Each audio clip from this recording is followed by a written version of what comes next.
Bueno, el sistema digestivo parece que lo vieron en tres partes. Nosotros vamos a hacer así, vamos a intentar ver el tubo digestivo, a ver que incluye toda la parte del intestino, incluyendo el oral, el esófago, todo eso, y luego vemos las glándulas anexas, ¿no? La estudia, hígado, páncreas. Lo que yo hubiera haciendo es tipo, cada vez que se me ocurre decir, bueno, esto mire que se pregunta, esto suele ser pregunta de examen, ¿no? Para que vaya anotando las cosas puntuales, ¿no? Porque si no, no se pierde demasiado. Ok, vamos a ver generalidad. Entonces, sí, normalmente se estudia el sistema digestivo, el tubo digestivo y órganos o glándulas anexas asociadas, ¿no? ¿Qué función tiene el sistema digestivo?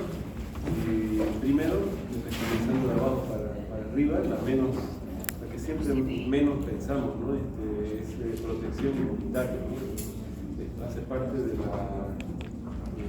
una barrera química, no tanto física como química, pero más química, ya que forma ácidos clorhídricos en el estómago, ahí nuestra primera barrera, ¿no? Ahí muchas bacterias no sobreviven y suele controlar bastante bien. Esa sería la protección inmunitaria, ¿no? Refiriéndose al ácido clorhídrico. Actúa como barrera también, tipo algunas bacterias invasivas, Escherichia coli o algo, van a intentar romper la mucosa, y si consiguen romper la mucosa, bueno, va a llevar a una colonización de las bacterias, diarrea, cosas así. Entonces actúa como barrera, y las funciones que siempre nos acordamos es secreción y absorción de todos los nutrientes. ¿Cómo es que se divide? Hay una división, digamos, anatómica, pero clínicamente más importante, ¿no? Más relevante, que es así como vimos vías respiratorias altas, vías respiratorias bajas, en el sistema digestivo también existe esto, ¿no? de tubo digestivo alto y bajo. ¿Cuál es el referente anatómico que va a darnos esta clasificación? Es el ángulo duodeno-yeyunal, ¿no? En el ángulo duodeno-yeyunal, todo lo que está por arriba serían tubo digestivo alto, y todo lo que está por debajo bajo. Entonces, eso también, por ejemplo, cuando existen sangrados, cuando existen clínicas, digamos que algo está perforando, van a dar signos y síntomas completamente diferentes, ¿no? De alto y bajo. Doctor, Entonces, no cambia la diapositiva. No. No me digas. Yo estaba confiado. Yo era confiado que estaban viendo todo lo que hacía. No, eso no tiene mucha atención. ¿Cuál?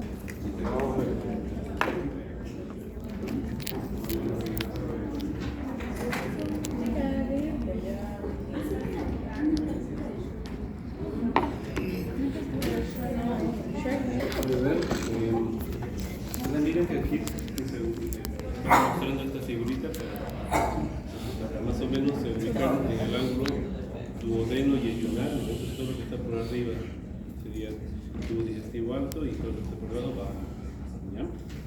Aquí la división que nos plantean me parece que es más digamos de estudio, ¿no? Entonces aquí, por ejemplo, separado en digestivo 1 y digestivo 2, veríamos cavidad oral, faringe, esófago, estómago, y digestivo 2, intestino delgado, hígado, vesícula biliar y páncreas. Vamos a ver cómo nos va. Hoy día planeo ver tubo digestivo de todo esto, y mañana glándulas, ¿no? Glándulas anexas, como para más o menos ya solamente ver hígado, vesícula y páncreas. Vamos a ver. Entonces, comenzando con la cavidad oral, dientes es algo que no vamos a ver tanto, sí podemos ver algunas cositas, pero no tanto. Pero vamos a ver lengua, dientes, glándulas salivales, ¿no? Amígdalas. Aquí hay varias preguntitas, ¿no? Pues, cavidad oral es todo lo que está desde los borde de los labios hasta las paredes faríngeas, podemos decir, ¿no? Separados. Hay un concepto también de vestíbulo, ¿no?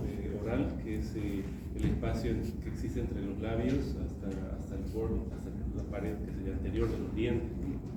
Vestíbulo. Aquí está. Y esta cavidad oral está tapizada por dos tipos de mucosa, ¿no? Una mucosa llamada masticatoria, que se supone que es una mucosa dura, ¿no? de protección, tomando en cuenta todas las barbaridades que vamos a comer, y esa mucosa está revistiendo las encías, el paladar duro, este epitelio cornificado y paracornificado. Y recordando que cuando escuchan paracornificación, ¿no? Paracornificado significa que no tiene organelas, pero que sí tiene núcleos todavía, ¿no? En cambio, cornificado no tiene núcleos. Y una lámina propia del tejido conectivo laxo. Esa es la mucosa masticatoria, ¿no? Un epitelio estratificado, plano, que puede ser cornificado y paracornificado. Aquí, por ejemplo, lo interesante es que no tiene submucosa y tiene solamente una lámina propia, y eso quiere decir que pese a que el epitelio es un epitelio resistente, digamos, al no tener submucosa lo hace muy susceptible a la infección, ¿no? Entonces, cualquier cosa, por ejemplo, que pueda dañar este epitelio y se infecte, puede rápidamente, digamos, expandirse, ¿no? Hay que tomarlo en cuenta. Y la mucosa especializada, que más que todo está en la lengua, en la superficie de la lengua, es una mucosa que nos va a dar la sensación o el sentido del gusto, ¿no? Que es el gusto, que está restringida, dice, a la superficie de la lengua, y va a ser captada o llevada, ¿no? Llevada la sensación por las papilas gustativas y los corpúsculos gustativos, ¿no? Que vamos a ver su lengua. Otra mucosa que también está en la cavidad oral es la de revestimiento, ¿no?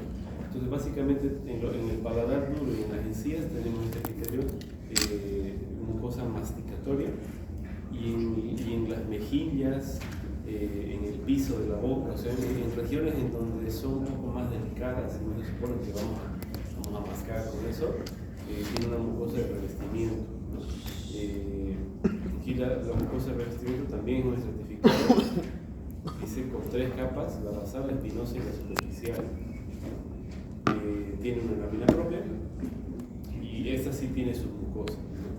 Aquí dice la submucosa consta de fibras elásticas, colágeno, y estas glándulas sebáceas con gránulos de Fortis, que a veces se preguntan dónde se encuentran los gránulos de Fortis, en las glándulas sebáceas de la mucosa de revestimiento. La función sería como secretar esta cera que termina lubricando la mucosa y no dejando que los pedazos de comida mal mascados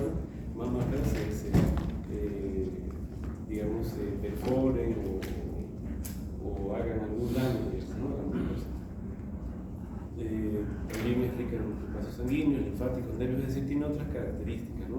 Más que todo de protección, pero es menos resistente que la masticatoria.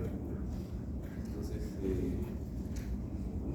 cuando por ejemplo vemos que tiene vasos sanguíneos, linfáticos, esta sí tiene su mucosa, esta sí se puede tipo inflamar más, por eso a veces tenemos cositas, ¿no? Como, no sé, aftas, cosas. Entonces vemos, acabamos de ver 3 tipos de mucosa, ¿no? La mucosa masticatoria versus la mucosa de revestimiento. Aquí se puede preguntar localización, básicamente, ¿no? Y cómo es que se compone este tipo de mucosa. Luego tenemos la lengua. Aquí hay varias preguntitas, vamos a ir viendo. La lengua, dice, tiene una estructura así, ¿no? Está compuesta por un músculo visceral, ¿no? Estriado visceral, tejido adiposo también, lo trata de proteger. Anatómicamente se divide en 2 tercios anteriores separados por esta B lingual, del tercio posterior, ¿no? Y esta división se hace porque los 2 tercios anteriores tienen otro tipo de inervación versus el tercio posterior. O sea, el tercio posterior, para empezar, es automático, ¿no? Una vez que llega la comida hasta el tercio posterior, hay un reflejo de la inclusión que ya se hace imposible no tragar. Podríamos como utilizarlo como una disculpa cuando no nos salga bien la dieta. La comida llegó al tercio posterior. Se me hizo imposible no tragar. Y esto está inervado por el glosofaringeo y el neurogástrico, ¿no? O sea, el nervio vago. En cambio, la parte anterior, los 2 tercios anteriores, están inervados por el... ¿Cuál es el nervio? ¿Quién inerva la lengua? No es el hipogloso. O sea, por el séptimo. Así. Ese es el que da la sensación gustativa, digamos, ¿no? El séptimo. Ok, ahorita vamos a ver eso. Ahora, algo que siempre se pregunta en esta parte del digestivo 1 es sobre las papilas linguales, ¿no? Existen, de acuerdo a la forma que tienen, las papilas serían como una especie de patrón de relieve dentro de la mucosa especializada de la lengua, ¿no? O sea, de ese estratificado plano sin queratina, existen varias formas especiales y a eso se refiere con las papilas linguales. Y acá está, ¿no? Diferentes tipos de papilas linguales serían la filiforme, la fuliforme, caliciformes y las foliadas, ¿no? Entonces, aquí bastaría con que reconozcan que sí es una lámina de lengua, no se va a preguntar como que qué tipo de papila es, esas cosas. Lo que sí se pregunta siempre son 2 cositas. Vimos que íbamos a resaltar lo más puntual, ¿no? Lo más importante. 2 cositas que siempre se pregunta es, dentro de estas papilas, ¿cuál es la que no presenta corpúsculo gustativo? Y la respuesta es filiforme. Encima lo colocan de primero. La filiforme, o sea, el punto de las papilas y de estos patrones, de estos dibujos que van apareciendo, es facilitar que la saliva junto con la cera de las glándulas de Fordyce, junto con las partículas que dan sabor a los alimentos, queden atrapadas en estas especies de cripta, ¿no? ¿Se acuerdan de la amígdala que habíamos dicho? Que la cripta medialina funcionaba estratégicamente como para que quede atrapada la sustancia y entre en contacto con el nódulo linfático. Eso es en la amígdala. En el caso de la papila es la misma estrategia, o sea, hacen estos como especie de cripta para que la sustancia quede atrapada ahí. En estos bordes de la papila están los corpúsculos gustativos. Aquí en la papila caliciforme se pueden ver bien, ¿no? De aquí pueden ver bien, si lo pueden ver. De tamaño, y vemos que dentro de la papila gustativa existen estos así como, yo lo voy a llamar criptas por ahora, y acá están los corpúsculos gustativos. Cada uno de estos son los sensores especializados que van a detectar el gusto, ¿no? O sea, de ahí a partir de aquí nosotros sentimos los gustos, ¿no? Y se supone que todas las papilas tienen esta función de gustación, digamos, ¿no? De gusto, excepto la filiforme, porque su función, para empezar, esta papila tiene esta forma como de punta, una forma mucho más alargada, puntiforme, y tiene un papel mecánico, ¿no? de poder hacerse con la comida, de poder hacerse con el alimento, ¿no? Entonces, cuando nosotros queremos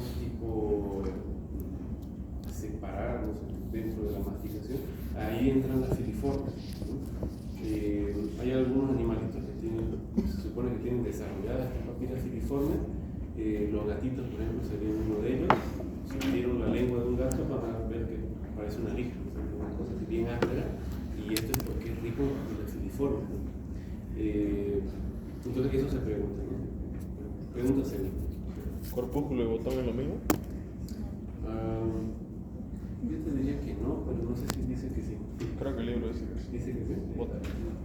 Yo les digo corpúsculo, botón. ¿Y las papilas tienen otro nombre? ¿Ah? ¿Las papilas tienen otro nombre?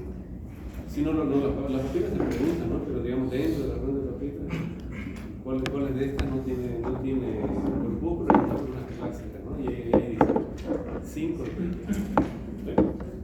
es la única. Las demás sí tienen. Otra pregunta para que ustedes anoten y saquen 100 es así, mira. Dentro de las papilas, ¿dónde se encuentran las glándulas de Ebner?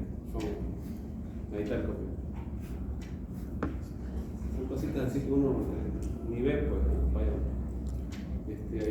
las papilas caliciformes tienen estas glándulas de Eppner, que se supone que son glándulas también que van lavando, ¿no? Van lavando van permitiendo el flujo de saliva constante para que las sustancias se puedan ir percibiendo, digamos, constantemente. Esa es la función de las glándulas von Eppner. ¿Ya? Aquí lo que se pregunta es dónde están. Y el resto, ¿no? O sea, papilas uniformes, papilas foliadas. Aquí está entonces el corpúsculo o botón gustativo que están en los laterales de las papilas.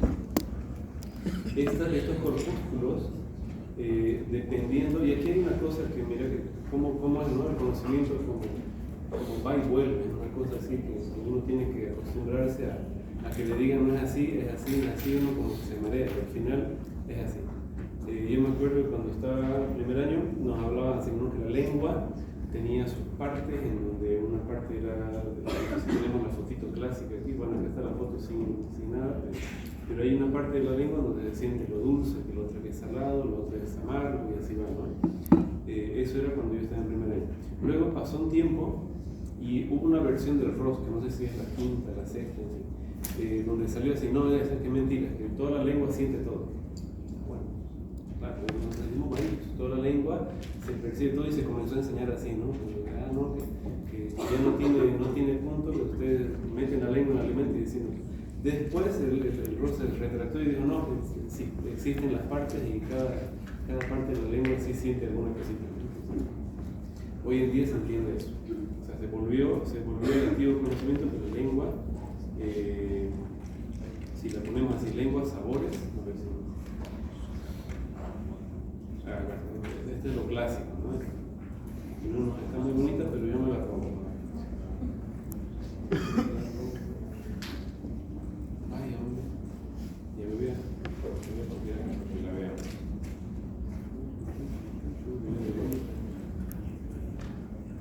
O sea, este chupó todos los chupetes, ¿no? Me dio sabor de todo. Entonces, a ver, en la punta se supone que uno percibe lo dulce. A veces se pregunta, está bacano, ¿no? Es como que en qué parte de la lengua nosotros podemos sentir dulce, en qué parte salada. Esas preguntas existen. Así que en la puntita es lo dulce. En los laterales, principalmente en los laterales en la parte anterior, es salado. El ácido estaría en la parte de atrás. Amargo, más atrás. ¿Y umami qué significa? De todos los sabores. Umami es así como va. Es un sabor así rarito, ¿no? Una palabra. Inventarlo por eso. Ahorita no está Rebeca, pero no, o es otra descendencia. No dije nunca nada. Oye, porque ahí es ofensivo. No dije nada. Se supone que umami es una palabra japonesa. No es que ahí anteriormente ya me di la palabra. Una vez le dije a una persona también coreana, que era coreano, un estudiante, no sé si ustedes lo conocen, bueno, este que llegaba acá, lo debí suponer. Le dije que me explique sobre los samuráis, me dijo, soy coreano.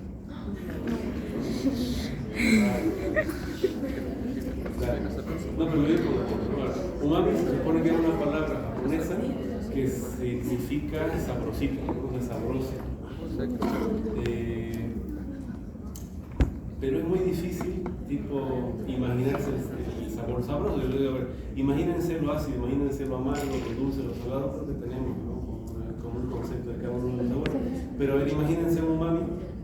¿Qué sería umami? Yo sé que todos probaron sabor umami, pero ¿qué sería umami? ¿Qué sería sabrosito? Eso es borroso. Eso es dulce. Umami, que es el pollo tigre. Eso es umami. Sabrosito. No. A ver, pasa que cuando los japoneses dijeron umami, digamos que está sabroso, casi haciendo de propaganda a su propia cultura, ¿no? Que el umami es el sabor a aminoácidos. El sabor a aminoácidos. ¿Y qué puede tener alto contenido de aminoácidos? La salsa de soya. Entonces, cada vez que nosotros comemos sushi, a ver, imagínense comiendo sushi, me imagino que les gusta sushi, a ver si a alguien no le gusta sushi. Entonces, imagínense comiendo sushi, la salsa de soya, ¿lo tienen? La salsa de soya, eso es umami. Esta como que ya te hizo agua a la boca, ¿no? Umami, se supone que... ¿De acuerdo? No, ¿cómo sería ácido? Pero en este caso lo mismo. Bueno, sí, se le pone un poquito de salsa, de repente lo umami. Ahora, se supone que el umami tiene como una percepción, es así en toda la lengua, ¿no? En toda la lengua, no la lengua. ¿Ya? Entonces, el umami es sabor aminoácido, sabor a salsa de soya, a glutamato de soya. ¿Ya? Ahí de ahí vienen sustancias sápidas, ¿no? Dulce, amargo, salado, agrio, umami, ¿no? Umami.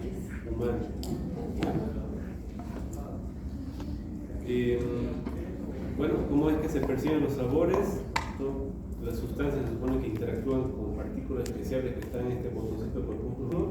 Y si es que interactúan, digamos, si es que la sustancia entra en contacto con una específica, comienzan a liberar electricidad y así se percibe el sabor. Hay personas que tienen, digamos, el gusto más desarrollado porque tienen más receptores para más sabores. Hay otras que no son tan, digamos, refinadas en ese sentido. Y esto hay un recambio cada 10 días. Si uno, por ejemplo, tomara algo caliente, que le quema la lengua y que tiene que descamarse la superficie y todo eso, va a estar 10 días ahí sin probar nada. Ahorita aprovechando, por ejemplo, lo que hablábamos con Mateo al principio, ¿no? De esto de metaplasia, de hiperproliferación, hay una recomendación, digamos así, general, como que no tomen los alimentos demasiado calientes, demasiado fríos, ¿no? Aquí no hay tanto ese problema, porque aquí más tendemos al frío. En otras culturas, por ejemplo, se toma como que todo caliente, ¿no? Pero todavía podríamos pecar en ciertas cositas. No sé, ponemos la caviar a hervir y nos tomamos el té caliente, ¿no? El café, cosas así. Entonces, aquí la recomendación es que no tomen caliente, porque lo caliente,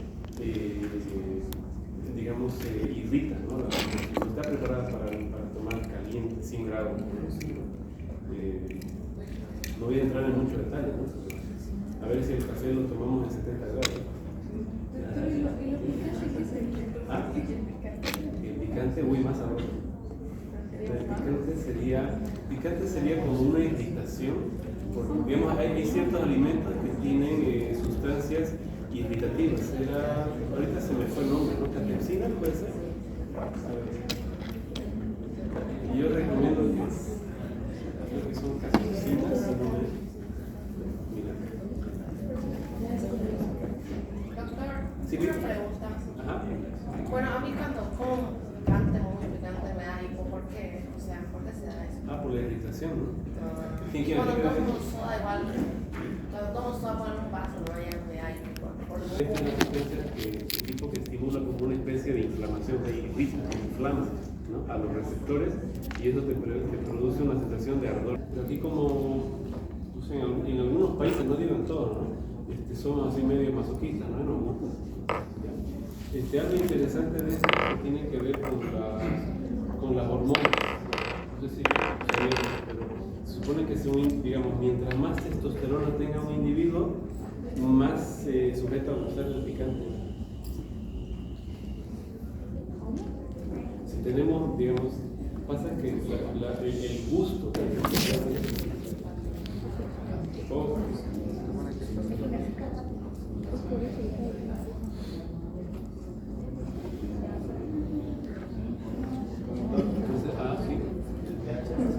dentro de la boca, y ahí podría ocasionar problemas, por ejemplo, desde gastritis, indigestiones, cosas así, ¿no? Entonces no es muy bueno cambiar el pH.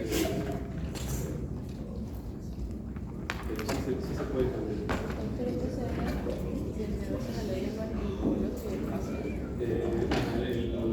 El hipogloso da la motricidad de la lengua, ¿no? O sea, no hace que la lengua se mueva. La inervación motora. La inervación sensorial la da el séptimo par.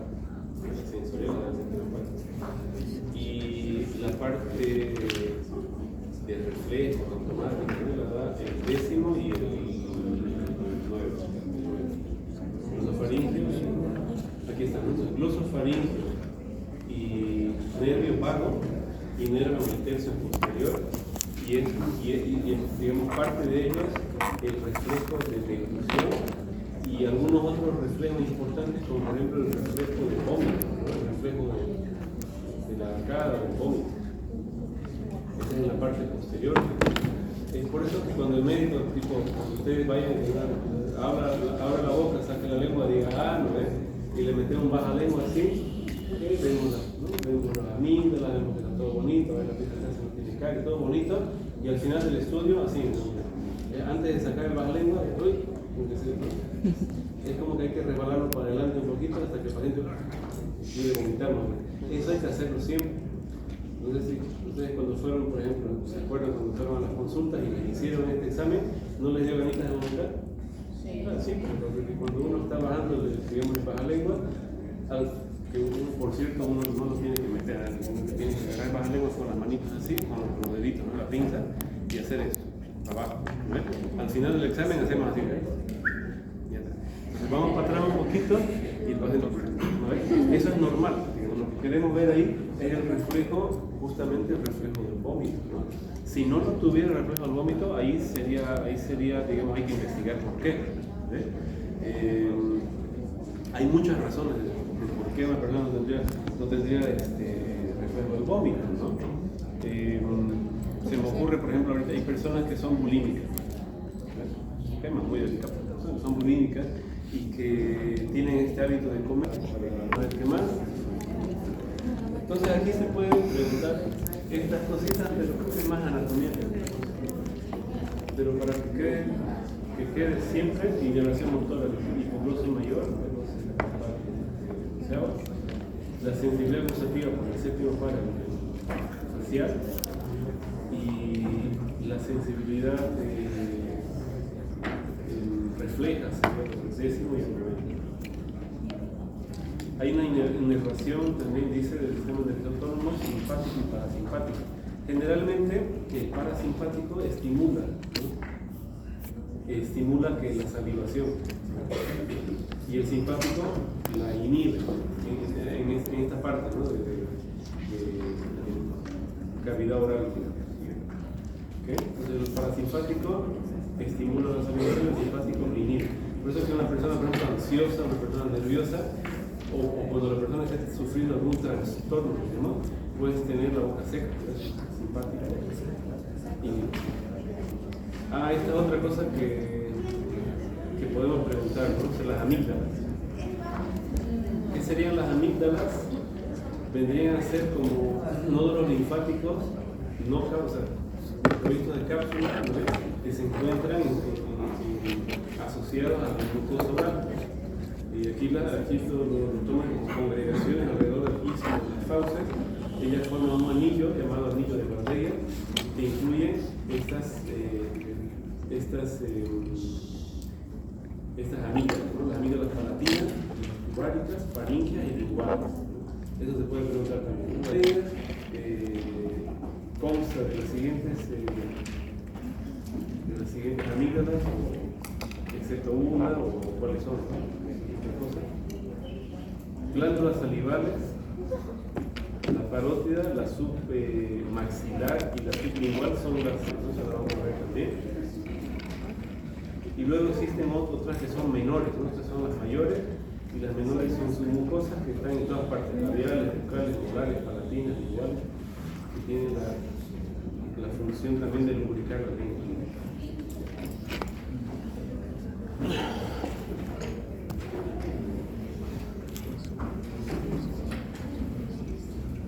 Esto lo vamos a ver mejor en fotito, pero viendo generalidades de glándulas, sabemos que la glándula consta siempre de un tubo excretor y un adenómero, que es este conjunto de las células que van a secretar. Tres tipos de glándulas serían las glándulas que son serosas totalmente. Su función es producir simógeno, y este simógeno al excretarse a la luz forma la cera, y la cera tiene la función de lubricar, ¿no? Es decir, de hacer que las cosas vayan resbalando para que así los restos de comida mal masticada no te hagan daño, no te corten nada. ¿Okay?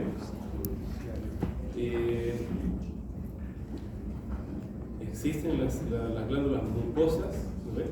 La función del moco siempre es hacer como una película de protección en esas peligrosas, y esta glándula produce mucinógeno, que se transforma en mucina, glucoproteína, se transforma en algo súper pegajoso que es el moco. Y existen las glándulas mixtas, ¿no? Aquí, ¿qué se puede preguntar? La pregunta de examen viene así, ¿no? ¿Cuál de las glándulas es serosa en su totalidad? ¿Cuál es mucosa y cuál es mixta? ¿Ah? ¿La de nombre? Ya no, lo que pasa es que el acino es este tipo, la parte de la glándula que van a producir. Hay tres tipos de acinos. O sea, el acino sería, nosotros hacemos el corte y vemos esta. Ese sería el acino. Entonces, histológicamente, el acino seroso varía del mucoso. La pregunta sí sería cuál es la glándula. Exactamente. La pregunta sería cuál es la glándula que es completamente serosa y cuáles son mixtas, o si hay alguna mucosa ¿La completa. parótida es celosa? Y la respuesta es parótida. Exactamente.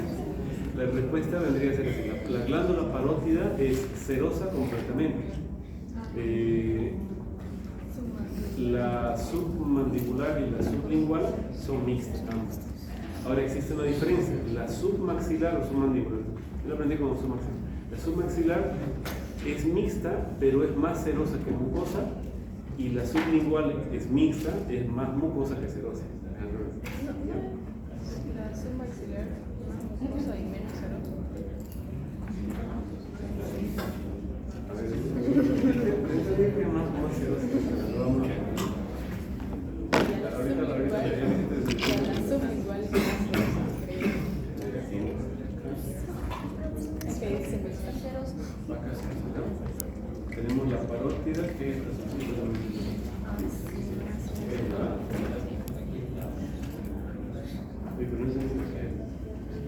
el rojo es serosa, la submaxilar es más serosa que mucosa y la sublingual más serosa. Sí, está bien. Esto es más obvio cuando lo vemos en la histología, ¿no? O sea, ahorita vamos a ver dos láminas, o tres láminas de estas glándulas para que vean cómo es que se ve lo seroso. Vamos a ver con la glándula mayor, parótida, serosa pura, esa es pregunta de examen. Siempre hay tejido adiposo, ¿no? Que protege la glándula. Y dice, a ver, otra cosita que se puede preguntar, pero que es más de anatomía que de histología, pero algunas veces vi que se pregunta estas cosas, ¿no? Pero para que no caigan luz, ¿cómo se llama el conducto excretor de la glándula parótida? Aunque no me crean, se pregunta. ¿Cómo se llama el conducto? Pasa que, digamos, uno abre la bocota, ¿no? Y ahí está el orificio de digamos, el conducto excretor de la glándula parótida, y tiene un nombre. Lo mismo pasa con la submaxilar. ¿Qué nombre? Bueno, la quité el íntegro, pero hay un nombre así como glándula, conducto de tanto, conducto de...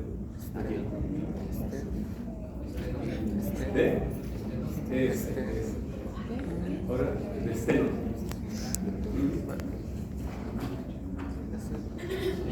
Ahora, a ver, aquí todavía hay más pegatinas, como diríamos nosotros, hay más trucos.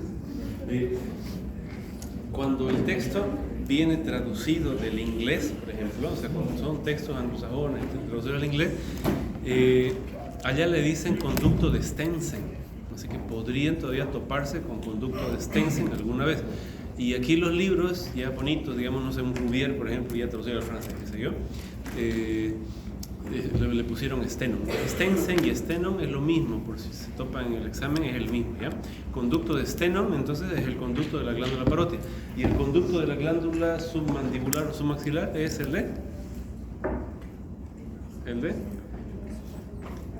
También hemos visto una sustancia por ahí, por el cordón umbilical, que tiene el mismo tipo, el mismo nombre. La gelatina de Wharton. Wharton, ¿no? Y este es el conducto de Wharton. Ya está. O sea, el conducto de Wharton es el conducto de la glándula submandibular. Y el conducto donde esté, ¿no? El de parótida. El de la sublingual todavía falta que le pongan nombre. A veces se pregunta. ¿Qué función tiene la saliva? ¿No? La saliva tiene la función de humedecer la boca, disolver los alimentos. O sea, la saliva ya contiene enzimas que ya comienzan a digerir en la boca misma, ¿no? Entonces no se dejen pillar con con esta otra pregunta, que es ¿dónde comienza la digestión? La digestión ya comienza en la boca, no en el estómago, no en el intestino, ya comienza en la boca. Incluso hay una fase de la digestión que se llama fase cefálica, en donde simplemente nos basta pensar en el alimento y ya comenzamos a salivar. Ya comienza, es una fase previa a la digestión, de la cefálica. Entonces ahí ya comienza. Es muy importante saber qué contiene, ¿no? la saliva. Y la saliva contiene agua, por eso es que nos podemos deshidratar. No es muy común, pero personas que, por ejemplo, así muy raro, ¿no? Pero personas que tienen desórdenes autónomos o desórdenes por intoxicación de sustancias para fumigar y estas cosas, lo van a ver como órganos perforados después. Eso te hace salivar mucho. Y la saliva al día se produce 1200 ml al día, normal, digamos. Pero imagínate si estamos antojados de un alimento, imagínate si tenemos intoxicación, o sea, esto puede aumentar y te puedes deshidratar por tanta saliva que produce. Entonces, es por eso que es interesante saber que tiene agua, tiene enzimas como la muramidasa, la alfa-amilasa, la lisocima, ¿ya? Lisocima que la hemos visto en la inmunidad innata, ¿no ven? Lo mismo que la muramidasa, lo que hacen es actuar como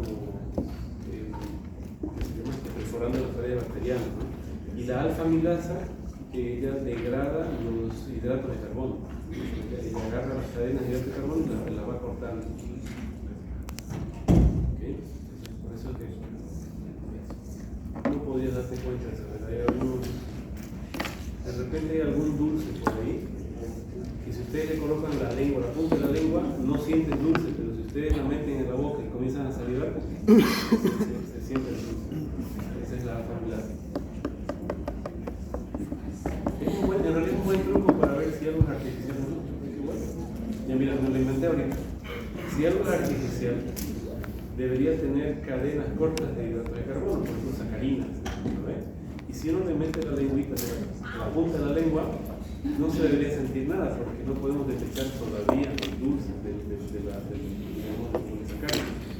Una vez que nos metemos la lengua y salivamos, rompemos esos hidratos de carbono y ahora sí lo sentimos dulces, porque estamos sintiendo la glucosa misma. Es una buena forma de saber. Okay. Bueno.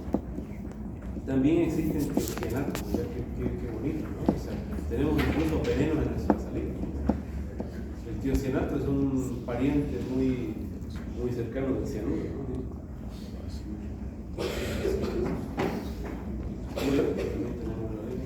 Electrolitos en la saliva. Envenenamos la cosa. No voy a traer los peces. Está peligroso.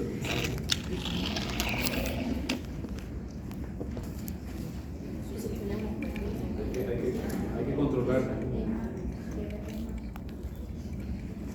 Disolver alimentos. Otra función de la saliva es iniciar la digestión, controlar la flora bacteriana, humedecer.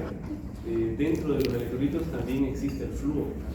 También tenemos flúor dentro de los electrolitos y ese se dice que es suficiente para controlar las infecciones bacterianas, las caries, el flúor que secretamos por la saliva.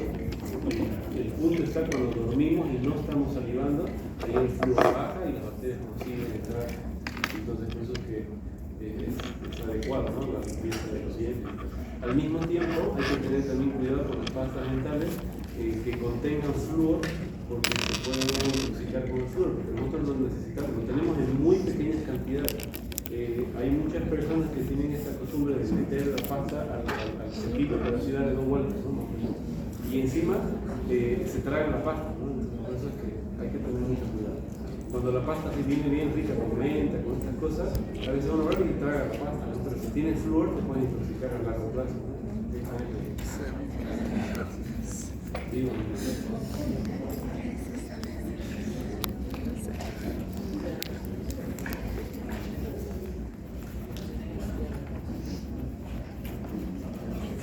iba a contarles que te quedaste bien, que te quedaste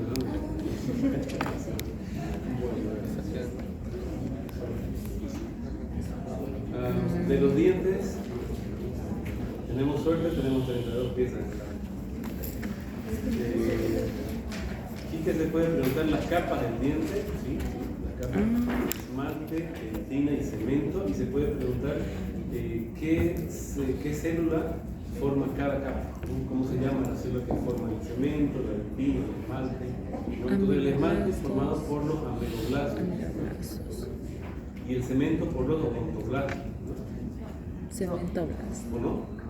Ah, no, son los perdón, la dentina por los odontoblastos y el cemento por los cementoblastos.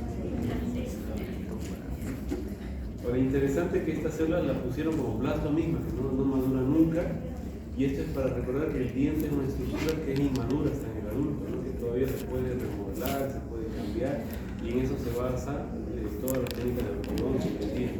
Así se puede todavía trabajar en el diente.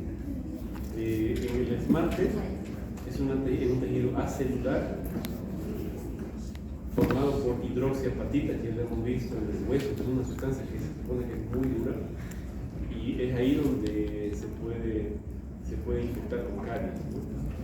¿Qué se llama la bacteria que está involucrada en la caries? Bueno, hay varias, ¿no? Hay una que es un tipo de Streptococcus, ¿no? El Streptococcus viridans, si no me equivoco. Hay un Streptococcus que es el Streptococcus viridans. Este Streptococo, a veces, cuando infecta, por ejemplo, consigue pasar a la encía y llega a la circulación, puede afectar al corazón. ¿Ya? Puede afectar al corazón, puede ocasionar particulopatías, puede ocasionar insuficiencia cardíaca. Es muy complicado. Aparte de otras cosas, ¿no?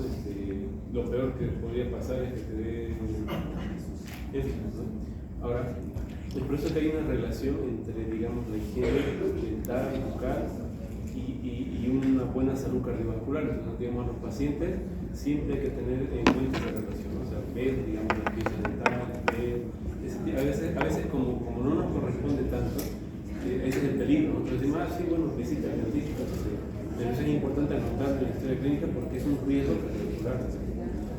Dentina o odontoblastos, entonces, debajo del esmalte y el cemento. Y el cemento, dice, cubre la raíz del diente, y se supone que es la sustancia más dura también del diente.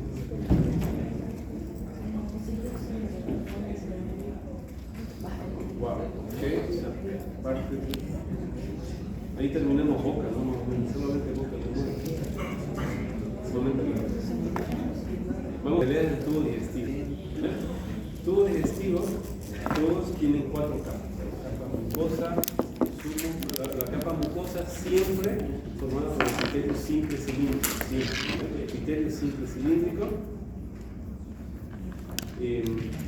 la submucosa por tejido conectivo denso no modelado, y luego existe una muscular externa dividida en 2 capas. Hay una capa que es longitudinal y una capa que es circular concéntrica. ¿Ya? Ahí viene una pregunta de examen que siempre cae, la pueden anotar desde ahora. Uno pregunta así: ¿qué existe entre la capa longitudinal externa y la capa circular interna? Hay algo ahí. Hay un flexo muy famoso. ¿Flexo? Esotérico de...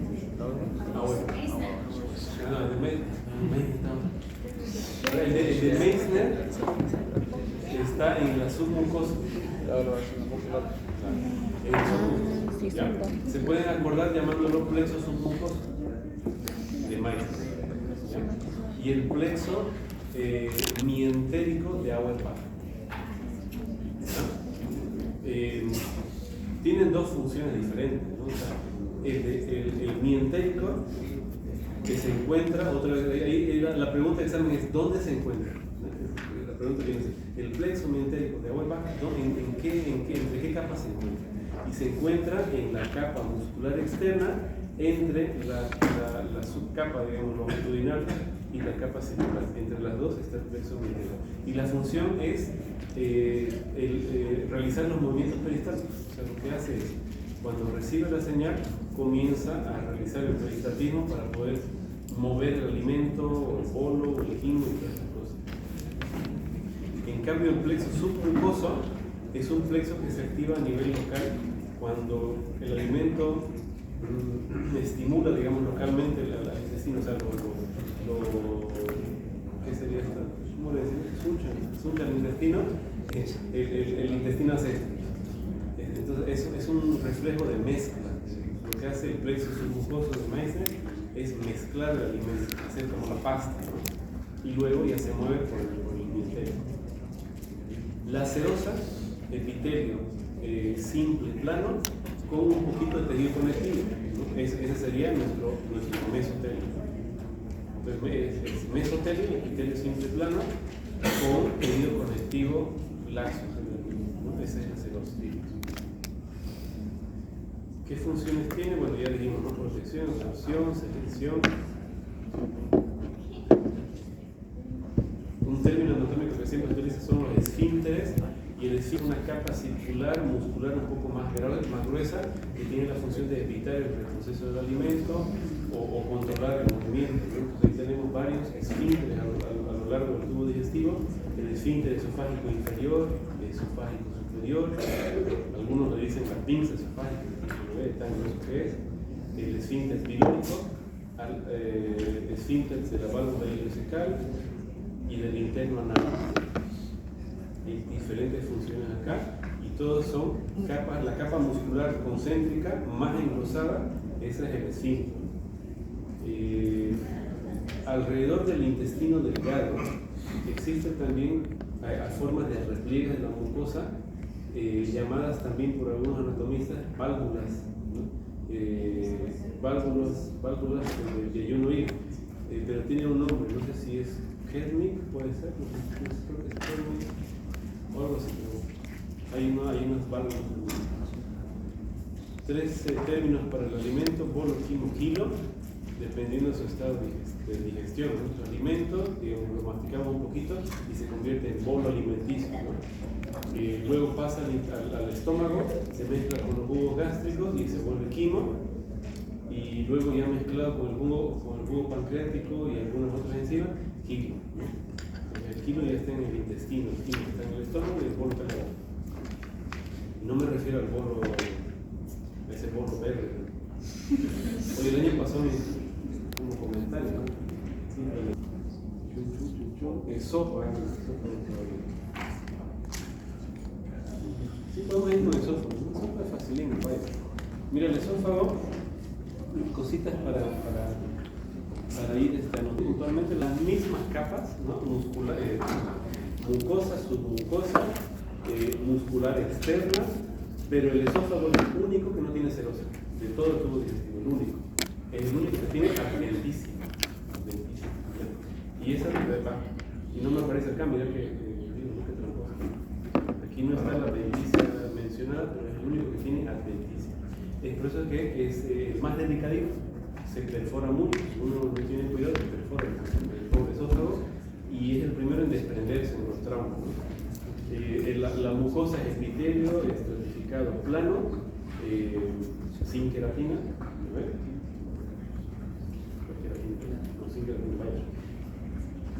En la submucosa lo que se puede ver, y eso también es otra característica del esófago, es que contiene glándulas, ¿ya?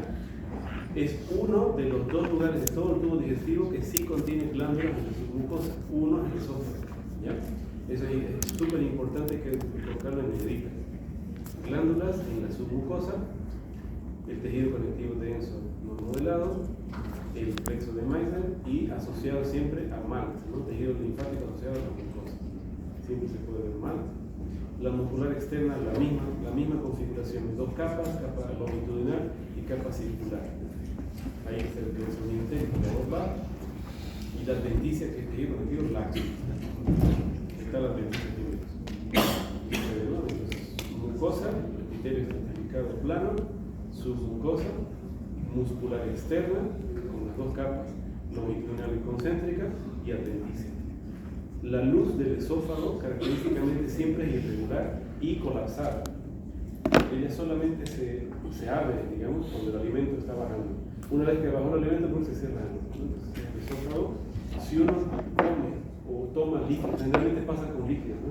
Si uno toma muy de golpe, el esófago puede abrirse muy de golpe y estimular el nervio vago y da un dolor, así como punzada en el corazón, ¿no? Si tomas un líquido muy rápido, vas a sentir, me dolió el corazón, ¿no? El esófago está estimulando el nervio vago. Entonces, dicho por eso, cuando se inflama el esófago, ¿y cómo se puede inflamar? Muchas veces este esfínter esofágico inferior que tiene que controlar, en realidad no, o sea, controlar en el sentido de que no tiene que dejar que pase el ácido clorhídrico al esófago. Muchas veces la persona anatómicamente no lo tiene tan bonito, debería medir 4 centímetros, no lo tiene así, o de repente es gordita o algo, por algunas características a veces el ácido clorhídrico pasa al esófago, ¿ya? Y el esófago con su epitelio especificado claro no está preparado para resistir el ácido clorhídrico, así que se inflama, y esa inflamación duele en todo el pecho y muchas veces se puede confundir con infarto. La única forma de ver esto es que el dolor es siempre de forma ascendente, o sea, nosotros sentimos como algo que viene de la boca del estómago hacia arriba, que se arde, digamos, tiene como característica como si fuera un ardor, como si fuera una quemazón, ¿verdad? Pero a veces da en puntada, ¿no? O sea, a veces confunde con infarto. Acá están las glándulas de la submucosa del esófago, muy importante. Y bueno, la inervación es motora por el plexo mientérico, y el nervio vago sería la parte autónoma. Vaya, nada de esófago. El esófago ya está. ¿Qué se pregunta siempre? La capa del esófago. Se puede preguntar también sobre las glándulas. El estómago anatómicamente se divide en 3 regiones: un cardias, que es el que conecta con el esófago, un antro, fondo, y un pílor. Cardias, fondo, pílor. Y cada uno de ellos tiene glándulas diferentes, ¿no? Entonces a veces se dice glándulas únicas, glándulas pilóricas, y así, ¿no? Glándulas cardiales. Generalmente las placas de histología vienen del fondo, ¿no? La mayoría que vamos a ver ahorita son glándulas fúngicas. El estómago también tiene 4 capas, ¿no? Mucosa, submucosa, muscular, pero tiene serosa. Dentro de la mucosa, lo que se estudia son las fositas gástricas. Esa es la característica del estómago, la fosita gástrica, ¿ya? Esta fosita gástrica vendría a ser estos espacios que existen entre una superficie y la otra. Hay como una depresión blanca, ¿ves? Esa depresión que existe en la superficie de la mucosa, esa es la fosita. Y se le dice así para que suene más que una fosita. Tapizada por ser las mucosas superficiales, es un epitelio cilíndrico simple como todo el tubo digestivo, y la función vendría a ser producir moco, bicarbonato, potasio. Este moco depende de las prostaglandinas, ¿ya? Y estas prostaglandinas son proinflamatorias. Cuando nosotros a veces tomamos o recetamos antiinflamatorios, por ejemplo, ibuprofeno, aspirina, ese tipo de cosas, diclofenaco, nosotros lo que hacemos para disminuir el dolor y la inflamación es inhibir todas estas cosas, ¿no? Inhibir la producción de prostaglandinas. Y si inhibimos las prostaglandinas, ok, nos cura el dolor, nos desinflama, pero al mismo tiempo afecta al moco del estómago. Por eso es que los antiinflamatorios no se pueden o no se deben dar a largo plazo, porque si no, corre el riesgo paciente de desarrollar gastritis y úlceras gástricas. Es un clásico. Pacientes que tienen mucho dolor y que toman constantemente antiinflamatorios y luego te viene con un dolor en el estómago, pues en el caso de su gastritis. La la glándula gástrica, o la glándula fúngica, contiene varios tipos de células. Hay dos células que van a ser importantes en cuestión de examen. La célula principal y la célula parietal, o también a veces le dicen oxínticas. Pero las células principales, ¿qué secretan? Ácido clorhídrico. No, pepsinógeno. Esa es la cosa. Pepsinógeno. Que nosotros sabemos que en el estómago el ácido clorhídrico es ¿no? lo que se tiene que secretar. Y a veces hablar de células principales confunde, porque nosotros queremos que la célula principal secrete ácido clorhídrico, pero ese es para que no fallen en el examen. La célula principal secreta pepsinógeno. Y este pepsinógeno se convierte en pepsina. Y las células parietales secretan ácido clorhídrico y factor intrínseco. Un clásico también, pregunta de examen, ¿sí o sí? Claro, hay dos células, hay más células, ¿no? Hay dos células que son importantes dentro de la glándula fúngica. La célula parietal, o llamada también oxíntica, que es la que va a producir ácido clorhídrico y factor intrínseco. Ácido clorhídrico y factor intrínseco. Okay, entonces esas células parietales producen ácido clorhídrico y factor intrínseco. El factor intrínseco fija la vitamina B12, que es muy importante para la síntesis de ADN, el desarrollo de las células, entre otras cosas. Cuando algo pasa en el estómago y no hay células parietales y se deja de producir factor intrínseco, puede dar una enfermedad que es la anemia perniciosa, que es justamente la falta de factor intrínseco que lleva a la deficiencia de vitamina B12 y por lo tanto a la anemia. No se puede multiplicar los glóbulos rojos. También puede ser pregunta, pero pregunta si el examen final. En los habilitatorios no suele entrar con relaciones clínicas, ¿no? Pero sí en el examen final. Y luego la pepsinógeno y pepsina luego es producido por las células principales. Hay otras células que son las células mucosas superficiales que producen moco, y este moco forma una barrera, ¿no? Que protege a la mucosa gástrica.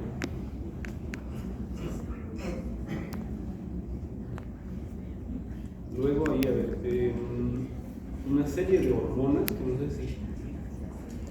si lo vamos a estudiar en algún punto, creo que deberíamos, ¿no? Pero dentro de la hormona Virelina y eso quiere decir. eso. Debería haber así como un cuadrito, ¿no? Con todas las hormonas que tenemos que estudiar, pero esta es una de las que hay que anotar, ¿no? Gastrina. ¿Sí? La célula parietal va a secretar ácido clorhídrico cuando estén presentes tres hormonas, ¿no? Una es la gastrina, la acetilcolina y la histamina. Histamina, acetilcolina y gastrina, y la célula parietal secreta ácido clorhídrico. Si no está presente una de las tres, ya no secreta. Es por eso que también se puede, por ejemplo, hay algunos antihistamínicos que funcionan inhibiendo la secreción del ácido clorhídrico. Hay uno que tiene un nombre muy famoso, no lo voy a mencionar porque después la propaganda y todo, pero hay uno que es muy famoso, que en realidad la función es inhibir el ácido clorhídrico del estómago en situaciones digamos, de gastritis, ¿no? La macana de este medicamento, que actúa como un análogo de prostaglandinas, es que también se utiliza para otros fines, ¿no? Entonces salta nunca en la pena. Aquí hay un medicamento que existe en medio tabú, ¿no? Que hace unas contracciones ováricas y que se usa para otros fines, pero altas dosis. Hay mucha infancia. No digo. ¿Pero por qué no? ¿Ah? ¿Por qué no? Es un medicamento prohibido. Está prohibido en el sentido de que se usa más para los otros. ¿Ah? No, abortivo. Sí. Después lo notan. Es el orégano.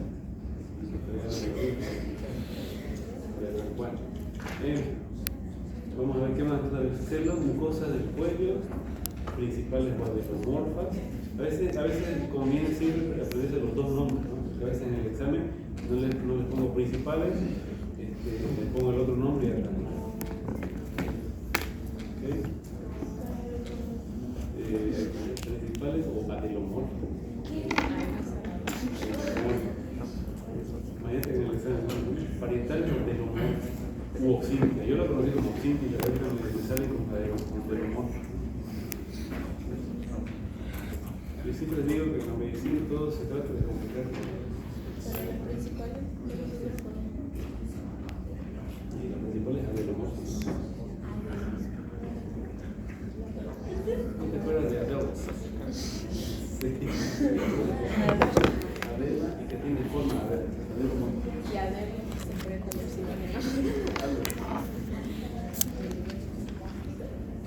A ver, acá está, mira. Los sectores de la célula parietal, histamínicos, gastrina y acetilcolina. ¿Dónde se encuentran? Se encuentran en el cuello y aquí la parte más profunda de la planta, el fondo de la planta profunda. Su intercambio se hace cada 150 o 200 días. ¿Okay? Cada 60 o 90 días se cambia la principal y cada 200 días se cambia la parietal.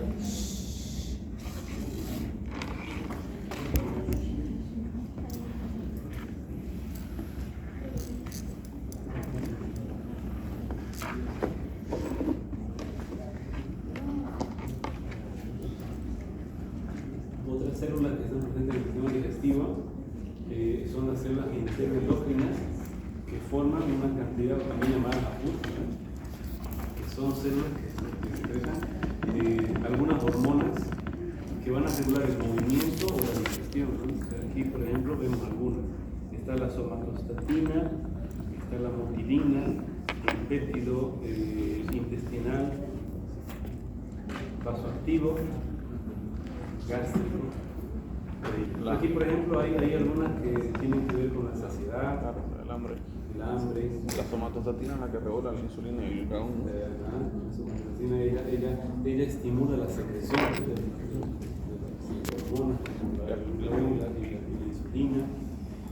La motilina, el PIC, tiene que ver con el peristaltismo, el movimiento.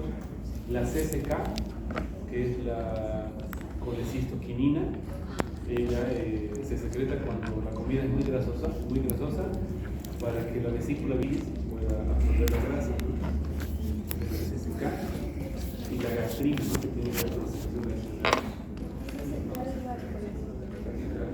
colecistoquinina.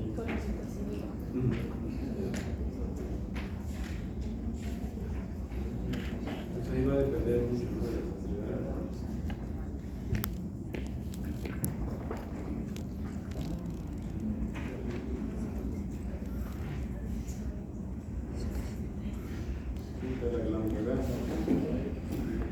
Hay una pregunta también de examen que si no la pillo, les digo.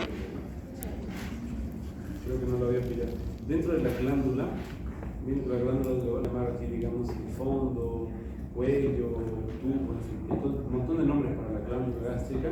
Hay una partecita que es la más finita del cuello, que es el istmo. El istmo. Ese istmo del cuello, de la glándula gástrica, contiene células madres. Es una buena pregunta del examen también. ¿En qué región de la glándula fúndica o glándula gástrica se puede encontrar células madres? En el istmo del cuello.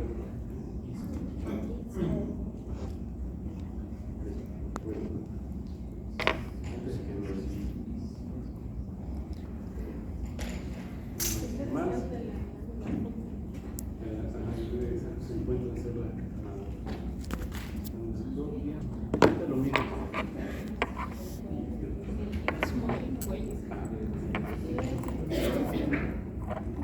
No lo habría hecho en la biología.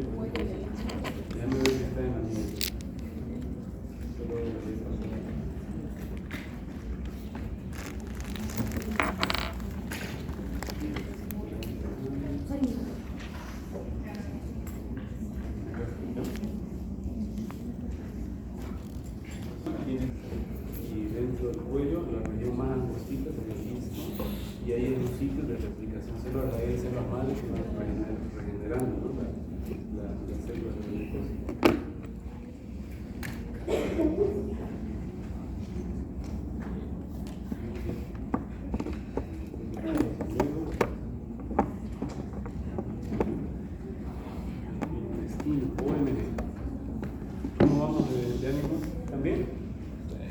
¿Quieren tomar reggaetón?